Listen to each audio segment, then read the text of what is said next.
Bitcoin se rapproche de ses plus bas annuels, les ETF rejettent du capital et la liquidité DeFi inutilisée vient d'atteindre 95%. Alors, est-ce que la bulle explose enfin? Aujourd'hui, je vous donne les trois signaux clés qui permettent de savoir si un marché entre en zone de bulle ou si c'est une opportunité d'achat. Et on va commencer par remettre rapidement dans le contexte macro ce qui se passe depuis quelques temps. On a d'abord les taux de la Fed qui vont être annoncés là en décembre. On a une anticipation de la baisse qui est prévue à 25 points de base et on a une volatilité qui est forte depuis quelques jours maintenant et ça se voit à travers les prédictions sur Polymarket qui annonçait déjà une baisse de 25 points de base et là depuis quelques jours on avait plutôt une inversion de tendance avec aucun changement. Mais depuis la fin du shutdown et la remise en circulation des informations sur l'état du marché américain, et ben là, on est revenu sur 2 chances sur 3 que les taux baissent de 25 points de base et ça, c'est favorable pour la remise en circulation de liquidités et ces changements de paradigme entre le non-changement et les 25 points de base en baisse, et ben, ça amène de la volatilité. On apprend aussi que sur Coinbase Premium, index qui est négatif, et ça c'est un signal d'une demande US plus faible. Donc on voit très bien sur le graphique ici que depuis 3 semaines, eh ben, on a une décorrélation entre le prix du Bitcoin sur Coinbase et le prix du Bitcoin sur le marché de manière générale. Donc ça veut dire que le Bitcoin sur Coinbase est moins cher que sur l'état du marché. Donc ça, c'est un signe d'une pression vendeuse et que il y a des ventes qui s'opèrent, en tout cas aux États-Unis, et ça, c'est de la volatilité en plus. On a aussi les ETF qui ont des sorties records depuis plusieurs jours maintenant. Donc ça, c'est quelque chose que je vous montre assez régulièrement dans l'actualité de la quotidienne.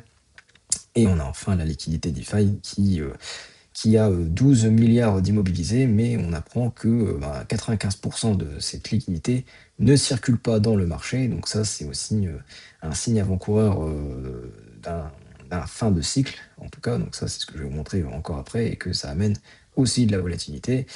Et je vais vous montrer les trois signaux que les pros surveillent vraiment. Donc c'est des signaux qui sont vraiment très simples à analyser.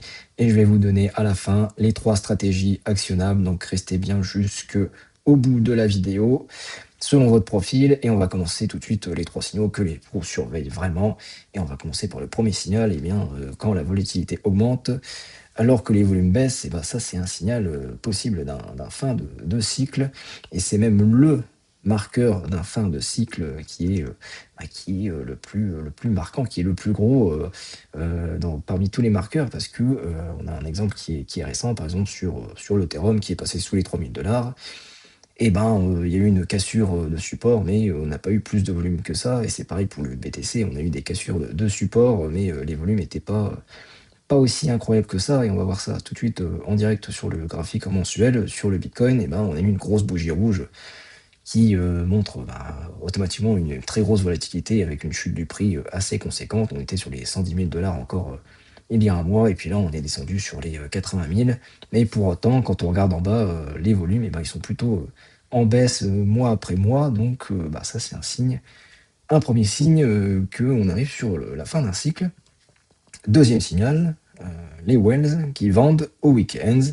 Donc les whales, ce sont les gros porteurs de BTC et les week-ends, ce sont les petites mains, donc les petits porteurs, les petits investisseurs qui souvent ont acheté récemment et qui, à la vue de la baisse du prix, ont vendu souvent à perte. Et on a eu plusieurs articles comme ça. Par exemple, on a le deuxième, le plus gros whales après notre ami Satoshi Nakamoto qui a vendu ses 11 000 bitcoins.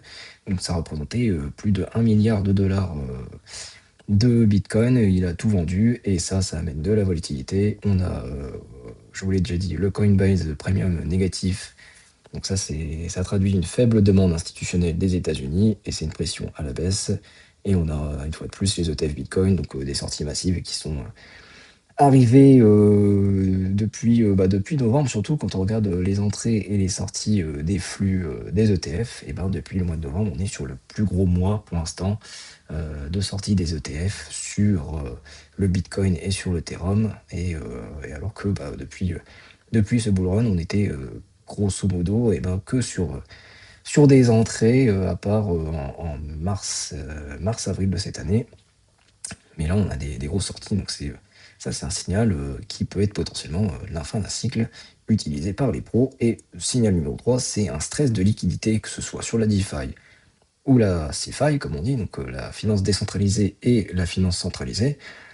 Et on a vu dans l'article que on a 12 milliards de DeFi inutilisés, donc ça fait 95% de liquidité inactive actuellement sur ces systèmes. Quand on n'a pas de liquidité, c'est les order books qui sont plus fins et automatiquement, quand on a des gros ordres qui passent sur ces marchés, comme il n'y a plus la liquidité, pour absorber ces gros ordres, il y a des grosses volatilités sur le cours. Donc, celui qui va acheter, le prix il risque de monter très fort et il va acheter à des prix beaucoup plus élevés que sur le prix du marché à l'instant T. Et je vous avais parlé aussi du spread entre Coinbase et Binance, parce que Coinbase c'est aux États-Unis et on a un spread qui se creuse entre les deux automatiquement avec les différences de cotation. Donc la liquidité, c'est un troisième signal utilisé pour un signal avant-coureur de la fin d'un cycle. Et une fois qu'on sait tout ça, ok, et alors, qu'est-ce qu'on fait? Et ça, c'est le dilemme des traders. Quand on arrive sur la fin du marché, est-ce que je sors ou je profite de la baisse pour me renforcer? Est-ce que je short le marché, donc je vends découvert, ou j'achète un petit peu tous les mois, toutes les semaines pour renforcer ma position et reprofiter d'une hausse du marché? Est-ce que je suis plus dans la peur ou l'opportunité? Est-ce que je suis plus dans la vente ou dans l'achat? Donc ça, c'est des positions qui peuvent être différentes selon l'état d'esprit que l'on a. Donc une bulle peut éclater, mais elle peut se regonfler aussi tôt. Et ça, c'est la clé d'une interprétation combinée. Donc il faut croiser différents signaux, différents indicateurs pour faire le meilleur choix et être en phase avec ses convictions. Donc selon la position que vous êtes, il y a différentes stratégies à actionner. Donc que faire maintenant dans ces conditions de potentielle fin de cycle et d'une bulle qui se dégonfle, voire qui explose? On a déjà une première stratégie qui est défensive, donc c'est d'avoir des stablecoins dans son portefeuille, donc avoir entre 10 et 20% de stablecoins présents et qui vont venir limiter le risque. Donc c'est une prise des bénéfices qui ont pu être pris ces dernières semaines, derniers mois, ou limiter justement la perte sur les prochaines baisses. Donc après, il y a un autre point aussi, c'est d'éviter le levier, parce que les cryptos, c'est quand même le marché qui est le plus vicieux sur tous les marchés qui puissent exister. Vous pouvez faire d'énormes gains, mais vous pouvez faire aussi d'énormes pertes. Donc à quoi bon rajouter du levier? Donc ça, c'est plus un avis personnel, mais vous êtes responsable de vos choix. Mais si vous mettez du levier alors que vous pouvez faire facilement des dizaines et des dizaines de pourcents sur quelques mois, voire des fois 2, des fois 5, des fois 10.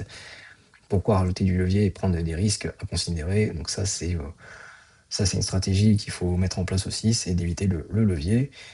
Et aussi protéger le capital à court terme. Donc si vous passez sur des stablecoins, ça vous permet d'éviter la volatilité et de se repositionner sur des phases de prix qui sont plus bas et être plus serein sur des nouveaux cours d'achat plus favorables.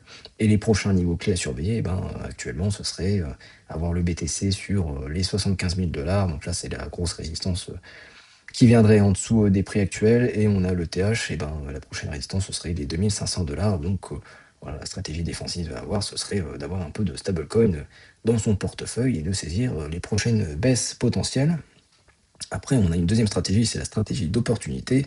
Donc là, on est dans un profil qui va être un peu plus agressif. Donc là, on va se positionner plus à l'achat et profiter des potentielles baisses ou des hausses qui peuvent venir. Donc là, c'est acheter tout d'abord en DCA, donc acheter par exemple un peu toutes les semaines ou tous les mois, une fois par mois, vous achetez par exemple 100 € de Bitcoin, à une date précise, vous mettez 100 € et puis ça vous permet de profiter des baisses. Et puis quand ça remonte, vous avez un prix moyen qui sera plus bas que si vous auriez acheté en une fois, alors que le prix était il y a encore quelques semaines à 120 000 $. Donc ça, c'est une stratégie qui peut mettre en place la suite des trois signaux que j'ai indiqués avant.